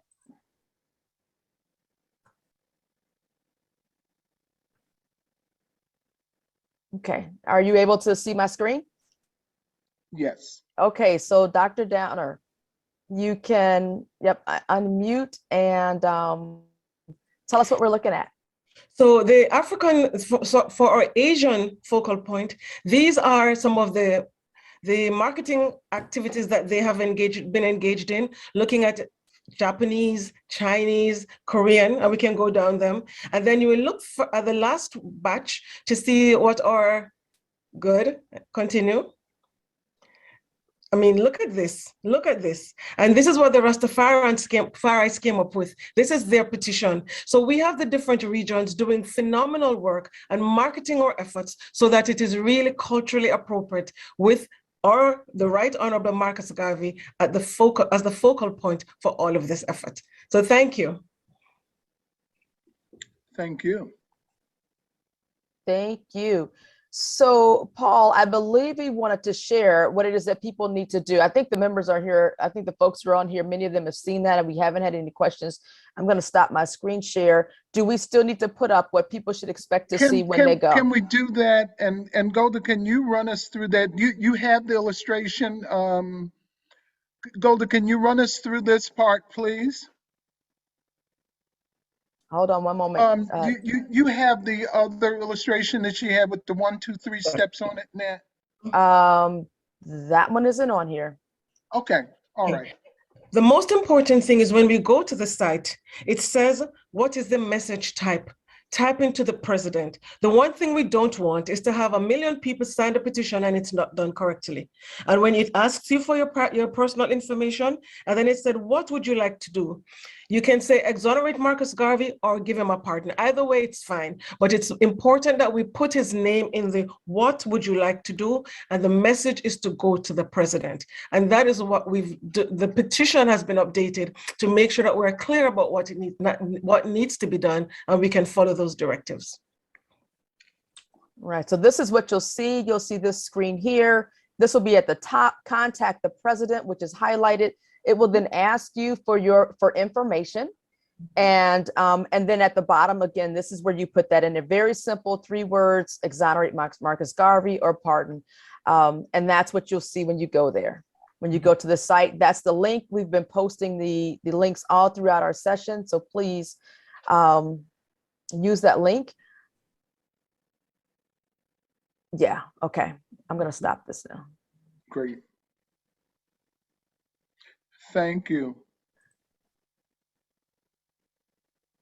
All right. Thank you, Dr. Downer. At this point, I think that we are posed to be able to take some questions. And I am going to bring up, if you just give me some time, Paul, I will bring up all of our presenters on screen and then we'll have questions posed. Okay, I'm going to mute myself and bring.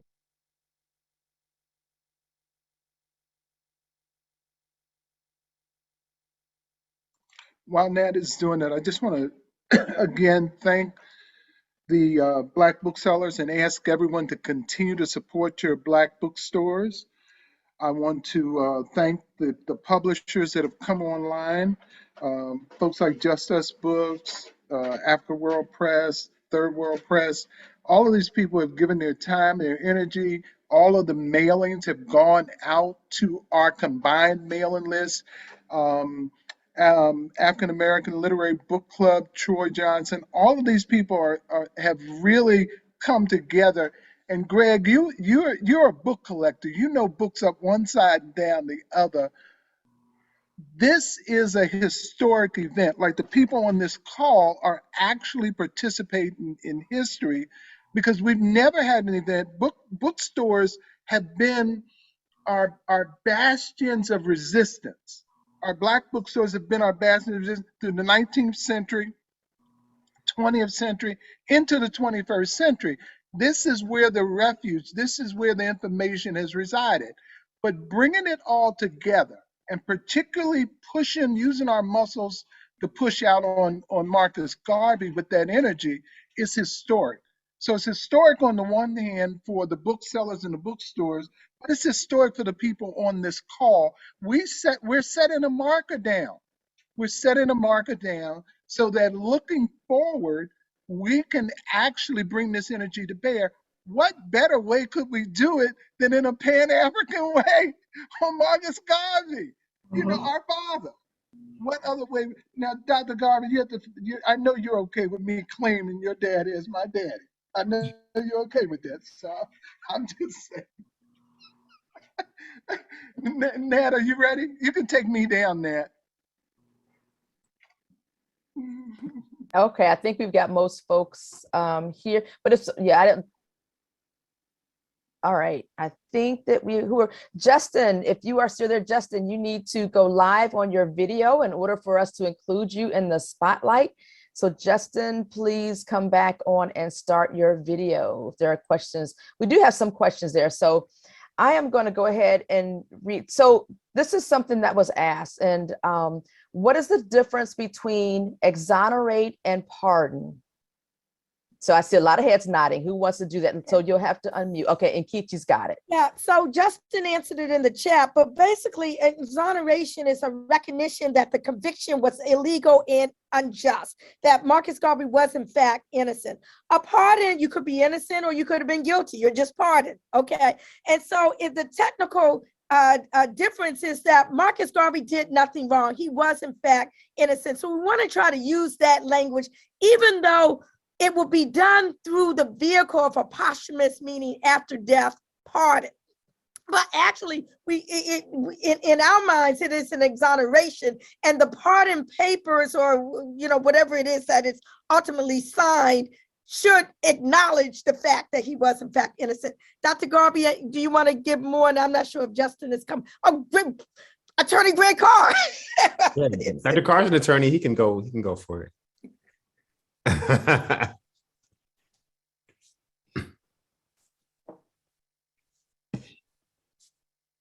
All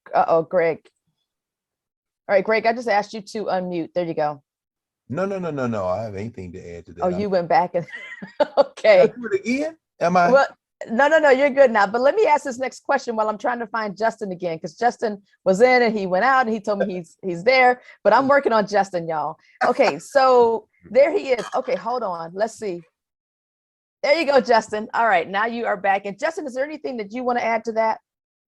No, that was perfect. I think over the years, many of us have discussed whether or not it was a good idea to get a pardon, because we know that Garvey was innocent. And so we don't want something to suggest that he was guilty and is given some sort of pardon as a gift or present from the system.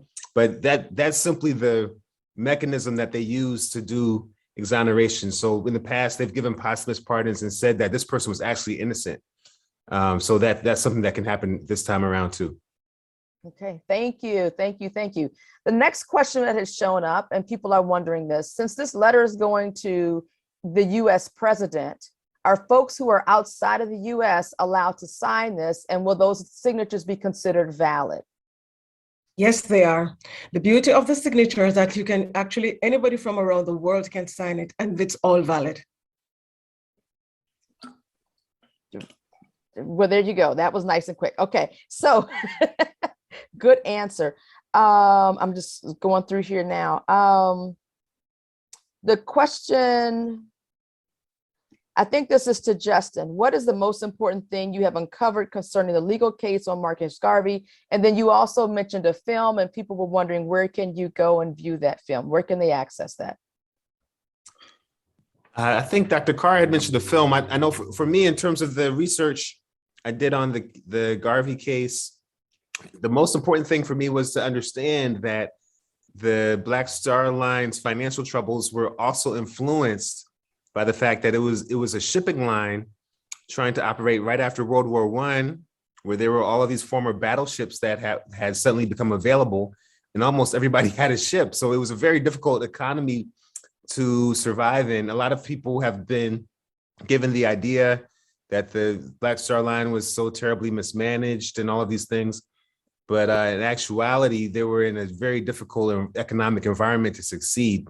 So in addition to there being infiltration and surveillance and FBI agents sabotaging the Black Star Line, it was also just, I think we don't give Garvey and the Black Star Line enough credit for the success that it did have at a very difficult time right before the Depression, and in a situation when it was very difficult for even much more well-financed shipping lines to succeed. So I think that was one of the more interesting things that I remember from this study.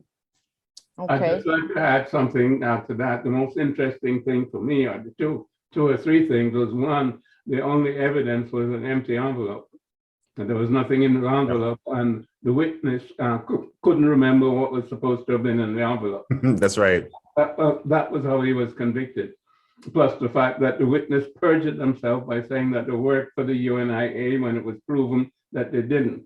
And then the witness himself said that it was the district attorney that coached him to say that he worked for the UNIA. So the district attorney coached the witness to lie. And also the judge in the case should have recused himself because he was a member of an organization that was vying with Marcus Garvey for prominence. And he refused to recuse himself. He even said that he was not a member of the organization. He said he contributed to the organization, but he was not a member. So even the judge lied. So those are some things that I take away from it. And if I could add that to Garvey and Justin, as you all were talking, the two things very quickly. I put in the link in the chat to Roy Anderson's film for the trailer, African Redemption. That's there, and did it a couple of times. Paul, to underscore what you just said about the uniqueness in the moment of this, when I first heard the story of the work around the Black Star Line and what you just said, Professor Hansford, Brother Justin, about the nature of what was going on at that time, it was actually from, of course, a bookstore owner, our ancestor, the great Una Malzak, who was the daughter, of course, of Hugh Malzak, who was standing in Liberation Bookstore, and she put a copy in my hand of her father's biography.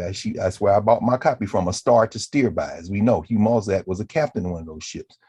And she told the story of how Garvey's business organizations, Garvey's work was also tempered with the desire to have Black people see us succeed, and how some of those cargoes didn't make it back to New York in time, in part because Garvey had sent directions. When these Black folks show up in the Caribbean to see these folk loading this freight and see these Black people running this ship, you linger there till they bring their children down to the dock. So, it's a difficult thing to manage. And the other thing I was going to say quite quick, finally, is, and I'm glad you brought that up, Justin, about the time, the Depression, everything else. Garveyism, as we just heard from Dr. Garvey, in terms of, and Professor Anderson, in terms of the trumped up charge, the whole work of the legal system, which we know is a fiction, they do what they want to do. The backdrop is this political prosecution took place at a moment in contemporary history when internationalism was a real threat to the social order they were setting up. The real threat to these folk, between particularly the interwar years, World War I and World War II, was the threat of Bolshevism, as they called it. And so, you have Garveyism is a form of internationalism that overflows the boundary of any particular ideology.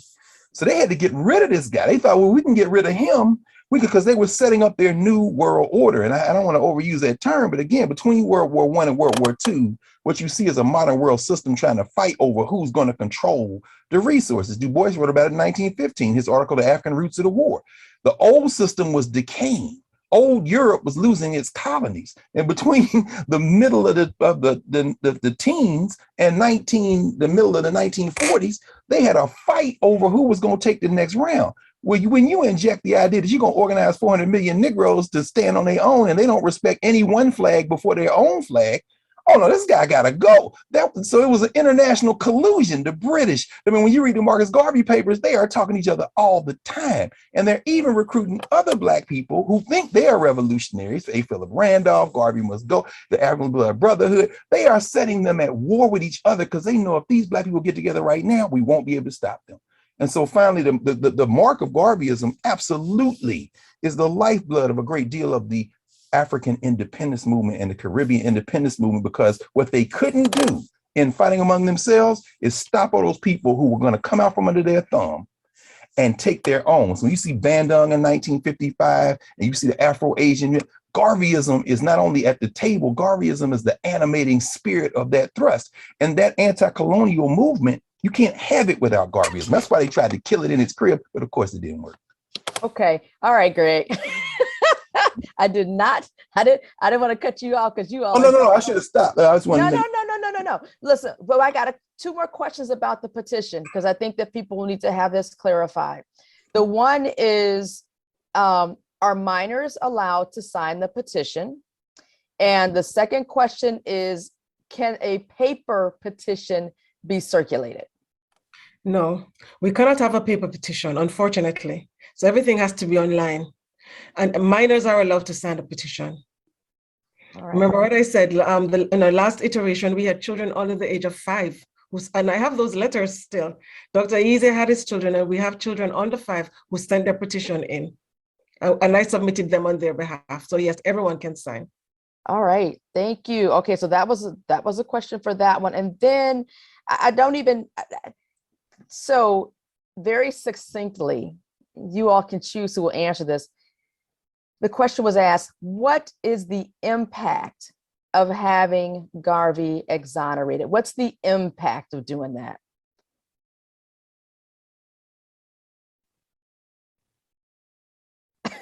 Well, it's the right thing to do. That's all I'm going to say. I think I said that during the program. I think so too. I think you did. And I was like, the question was asked and I'm like, that's why I said very succinctly, because that is what we were talking about, is the impact that someone had. And so hopefully that person got that from here. If there are, let me see if there are any other questions. And then the dates. So is this through March 2nd or does it end February 28th? Oh, no, it's 30 days. And we chose Black History Month because we thought this was an opportunity for us to coalesce around not just the African-American history, but all of our history. And so it's 30 days, so until March 2nd. We are hoping that we'll get it done by the end of February, which is the 28th day. But if not, we have a few more days to go. But our goal is really to get it done now. As I've said before, this is something we have to do for ourselves. We've got to do this. We just have to do it. We can, and we absolutely must.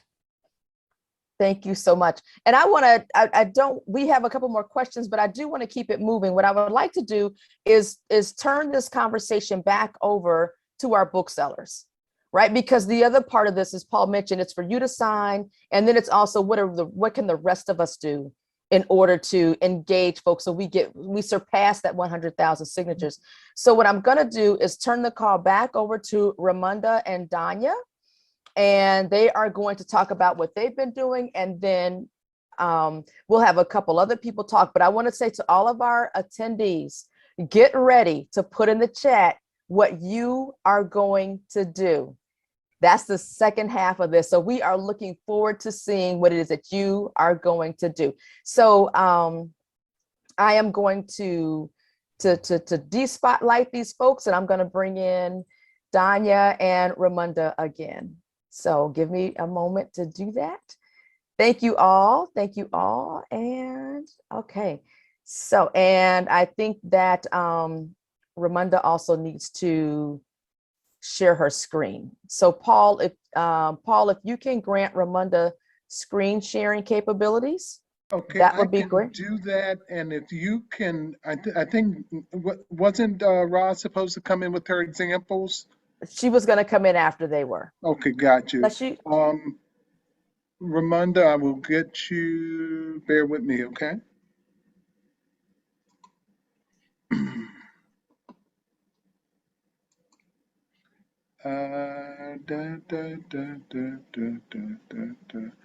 Ramonda, you are co-host and you can share. Well, before I share, first of all, I just want to say thank you. I know I've said it a few times, but we need to make sure we always make space to give flowers when we have the opportunity to do so. So I just want to say thank you to Baba Coates again, to Nkechi, to Natalie. Natalie is holding it down. You guys don't know what it means to do all these screens and unmute, bring people to the stage. But it is a collective and community effort, right? So I think that this town hall tonight just really exemplifies that tonight, having people across the diaspora be here. But the time that it took to do this. So thank you, Natalie. I just want to make sure that we get a shout out to you for doing it and holding it down. But yeah, I want to share what some of the bookstores are doing. And I'll toss it over to Danya as well. But this is an effort. The bookstores reach so many people, right, on a day-to-day basis, from customers to their mailing lists to their social media platforms. So there's a lot of avenues that we can use. Not saying that you can't do it either. You all have your own social media platforms, your own ways to text people. But I wanted to share, I was asked to share a few things that we're doing here in DC at Mahogany Books. Shout out to my husband who did this graphic I'll show you next. But there's a way to really alert our customers to this movement and educate our customers and educate our booksellers. Some of us have young booksellers, young people who may not be aware of this. So talking about passing the baton, talking about making sure everyone is engaged from every age group is important. It's crucial, and especially when we know that you can sign it from a very young age. So getting people in your circles engaged and ready to sign is huge. So I'll share just a couple of things that we were doing here in DC really quickly. Let's see here, if you all can see this. Can you all see this screen up just yet? Yes. So this is one of our stores. We have two locations. This is our one at National Harbor, where it sees 14 million people go through National Harbor, and they're from all over the United States. And so what we were thinking of, how do we let people who walk by our store see this, what's happening from February 1st to March 2nd, getting these 100 signatures. So we went ahead and did our doors here in DC. We actually even had we see people scanning the QR code. The QR code takes them directly to the justiceforgarvey.org website, which is where you'll get information about how to sign the petition there. But we just want to show you that how creative we can be, how creative all of us can be in our different spaces. So this is one of the customers that I was able to catch signing the door there, scanning the door there. But again, and this is my quote, Baba Coates, you asked about quotes. Somebody asked about quotes, but ours, my husband and I's, a people without the knowledge of their past history, origin, and culture is like a tree without roots. And as bookstore owners, this is something that we hold very dear. All our stores, tons of, it's not even just us, Black bookstores across the United States, across the country, feel very compelled and own this from a very deep place, that we all have this type of expectation of ourselves to share this history and the origin. But this is on our doors. Again, I wanted to share it with you all. Of course, someone in the comments mentioned about the book list. These are just a few of the books that we have in the store right now, and booksellers across the United States are ordering books and making sure that they are accessible. So if you walk in and you've signed the petition and you want to learn more, there are books right here that you can get. And there's a list, I believe it's on, I know Troy Johnson of AALBC.com will have a list that's available, but any Black bookstore, you can check on their sites and see if you can grab those books in store, or they can ship it to you. But again, we just wanted to show some things. We have TVs in our store. People walk up to our TV screens that are up mounted high and scan and can go ahead and scan this to go right to the site there. But I just wanted to share that a little bit. And I know I have a couple of other things. I know that Sankofa, Sharikiana, I think I saw is on here, our other family member in DC who has another bookstore here, was, I think their team was putting together oratorical contest centered around this. So there's things to get the young people involved. I just showed you a few of the things that we're doing, but a lot of Black bookstores are doing this. It's not just a 1-2 person thing. This is across the United States. And so we're hoping to inspire you as bookstore owners. If your bookstore is not doing it, let me switch the angle. Go into your bookstore and say, hey, this is a petition that we want to make sure people know about. What can you do? So it's not just on the bookstores, but how can you as an engaged member of your community go in and make sure that your bookstore is alert and aware, because again, they have access to a lot of people that come through those doors. So it's not just on this side, but on the other side, how can you go in and maybe they may not be aware, you never know. But this is an opportunity to educate. This is a team effort. It's a community effort. So Danya, I don't know if you want to share some things as well. Oh, certainly. And I think the door is so amazing. I remember showing Donna, we were just so excited. So I think that, oh my God, the door is so amazing. I want to say, you know, we're buddies on Instagram. And so my Instagram guy has been sharing Ramunda stuff. So it's been it's just been great working with Ramunda with Mahogany Books. She put together a lot of the flyers and a lot of things that we have today as booksellers. So shout out to Ramunda for all the work that you did, all the effort that you put in on this. Thank you, Baba Coates, for partnering us. It's been great. It's been a lot of late night conversations. So I'm truly stealing her from Derek, her husband. So this is amazing. I don't know, Natalie, did you want to bring up the flyer we're going to have a post discussion as a bookstore. There's so many different platforms, social media platforms, when you think of Instagram, Clubhouse, Facebook, Twitter Spaces.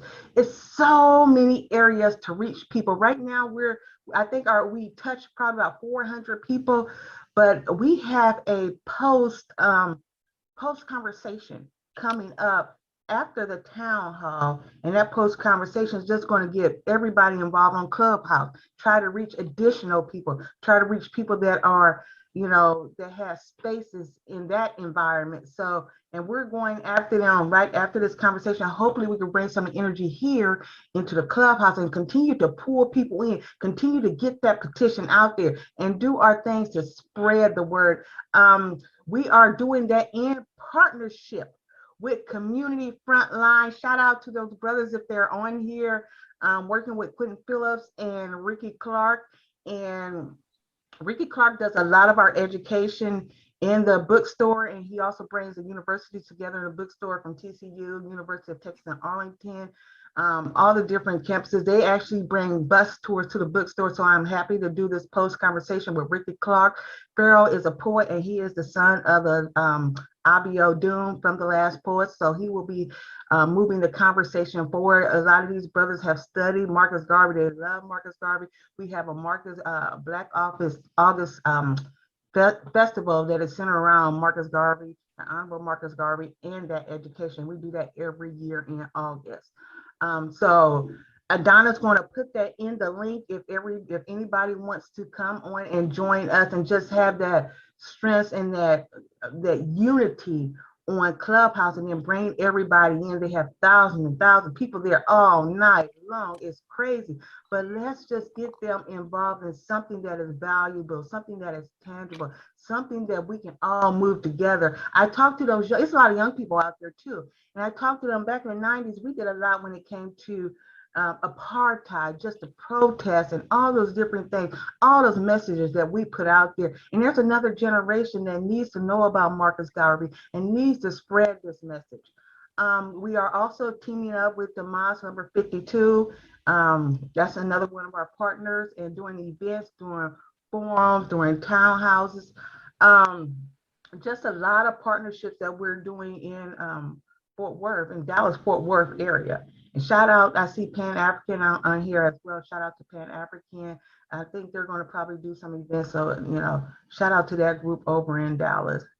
So I guess we're going to bring some more folks or talk about, I'm looking in the chat at the same time to see who else is doing a lot of stuff, because as booksellers, we're doing a lot, and we come across a lot of we get a lot of information. I think Ramunda read in our commitment, we have a long tradition of providing essential and corrective information to our community, and we're going to stand on that.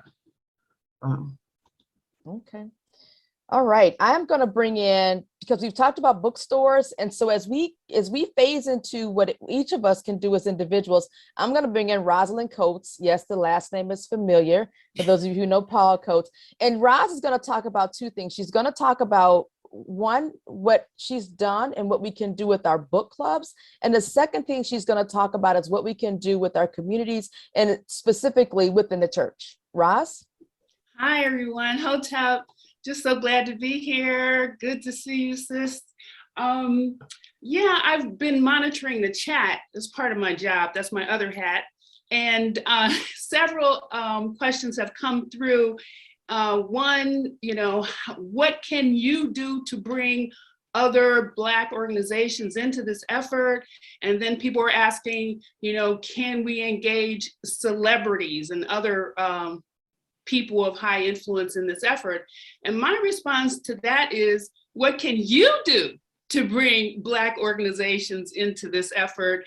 And what contacts do you have, or can you exercise or explore to bring other influencers into this effort? Now, I'm a member of the Oracle Set Book Club, and our book club is over 50 years old. And back in the day, before your chain bookstores decided that there was money to be made in the selling of Black books and that Black people actually read and bought books, we sponsor an annual book author luncheon, and we have between 300, 500 guests every year. And so fortunately, authors are really happy to be with us because we can sell 300 books in a while or more. And so my book club has, graciously, eagerly taken on this effort. Many of them are members of sororities and other organizations, so they're spreading the word. I've also contacted other book clubs in the area, and they're spreading the word to their memberships as well. And I'm very proud to also share with you that I'm a member of Union Temple Baptist Church, and our pastor has taken this on like wildfire. So she had our communications team develop, a really nice graphic slide that is now going out to all of our members, partners. We have members all across the country, the world even.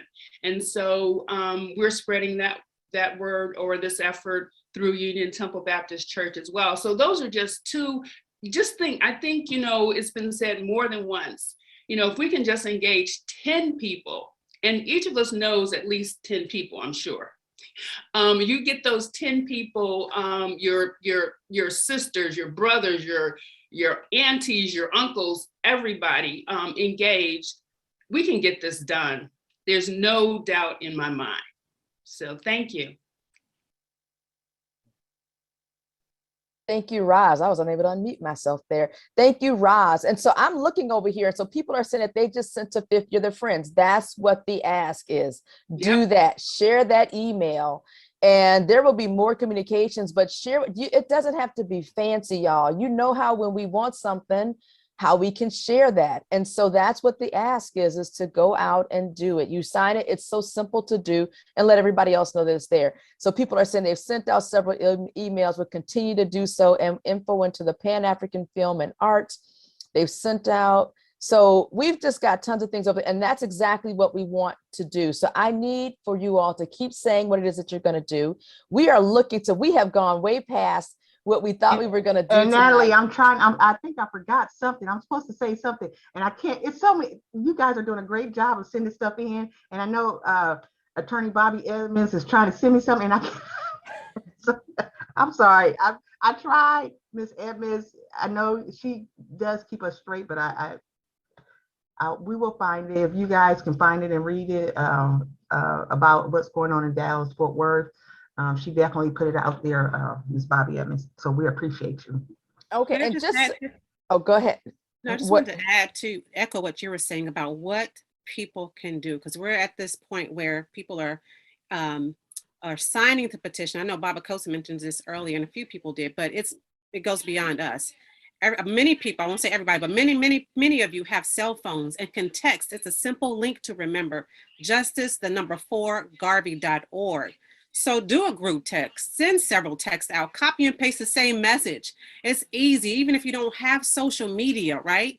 even if you don't have it. And let's go old school. I say old school, hey, but you can call people on the Yes. phone and say, hey, have you signed this, right? Take them to the link, help them sign it, pull it up on your own phone and go through the information.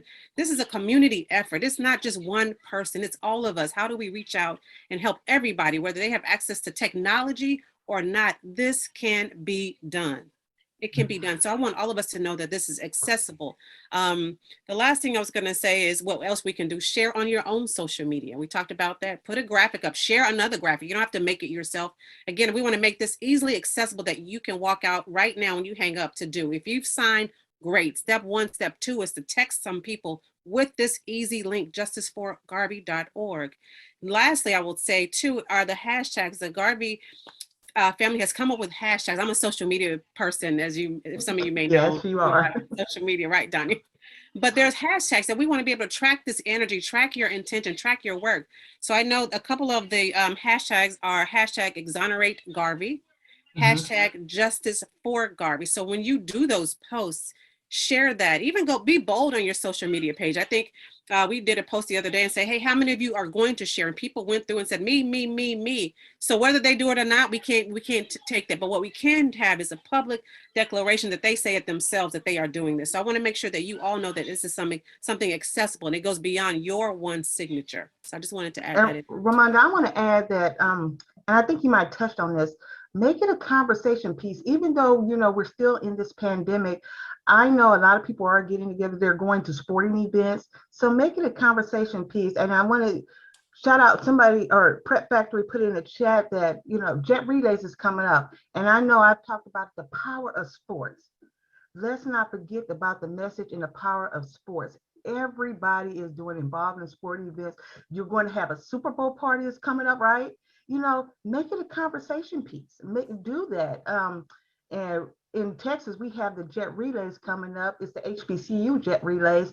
And so they are making that as part of their platform to make that awareness possible. I can't say enough about the power of sports and using that to push this movement, I think we can get well over 100,000 signatures.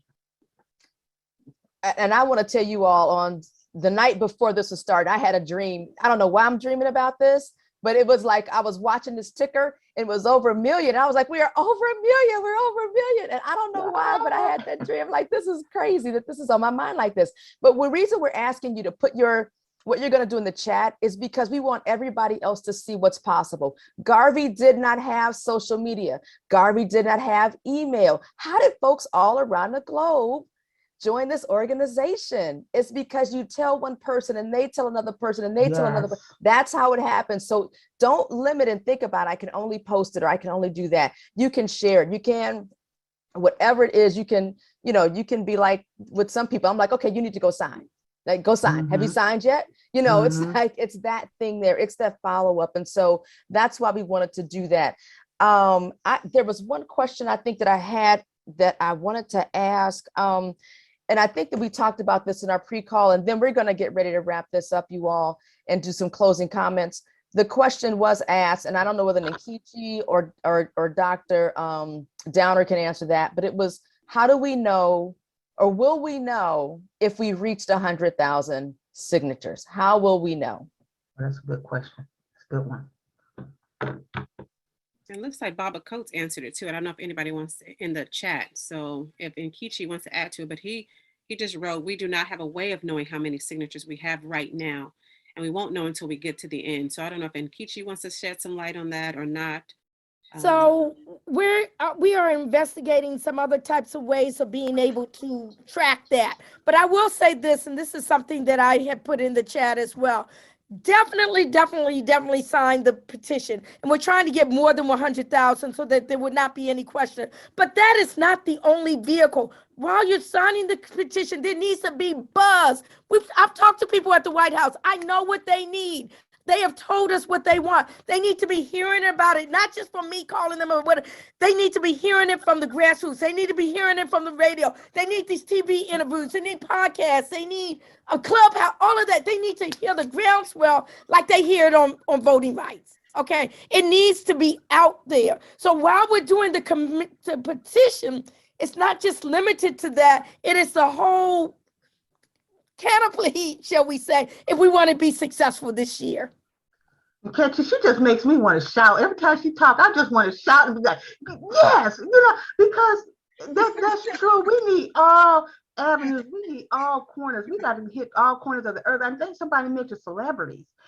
Celebrities usually jump on after we done did a lot of the groundwork, the grassroots, just like with Miss Opal Lee in Dallas, Fort Worth. Shout out to Miss Opal Lee if there. I got to do my shout out. But getting Juneteenth a national holiday. She was 2 years. She was on the ground doing footwork, walking from here to DC to reminding them part of the country. And so, but she was doing that work, and we had to be just as vigilant. This started years ago. Now we just got to push it, just like when Miss Opal Lee, it started years ago. But now we just got to push that button and push it hard and relentless. See, catching you. Push the button, right? That was Garvey. We're going to push the button. All right. So, so the other thing is that for everybody who is on this call, you will receive an email of a recording of this. And that is another way that you can share. It will be posted on YouTube.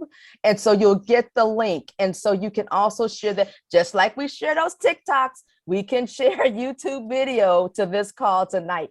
And so I want to make sure that you know that you will be added to our email list. And so you will get those communications. And with that, I think I am going to close out. Paul, would you like to do any closing comments, Paul? Since you kind of started us off, I'm going to have you come in and. I'm just going to thank everybody. I'll close by thanking everybody. And I just want to, Nat, I also want to note, maybe the people who have their hands up did not understand, or maybe they came on the call late. We were not recognizing hands. If you had comments, we asked everyone to put them in the chat. So that's really what that is. We don't mean to ignore your hands, but we asked everyone to put them into the chat. And at this point, we're at the end of the call. We actually are over the call.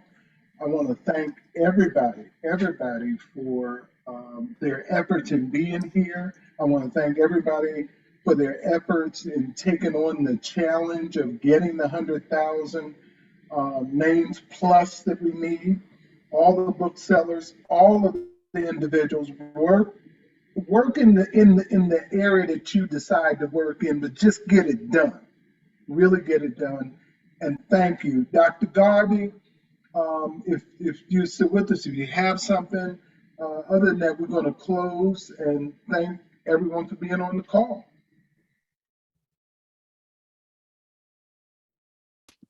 Okay. All right. I see you on Clubhouse. If anybody makes it to Clubhouse, I see y'all on Clubhouse. Please what is the join. link for a Clubhouse? I think Donna put the link. Did she put the link out there? The link was there. Oh, where is she at? She gonna have to put the link out. I did put it out. I'll do it again. Okay. Yes, please. Okay, so we'll hold for the link to Clubhouse. Okay. And then we're going to be out of here. Right. So again, thank you, everyone. Please look forward sometime this week. You will get the information from this call, and please just share, and share. Sign. Oh, sign is, what did they say? Vote early and vote often.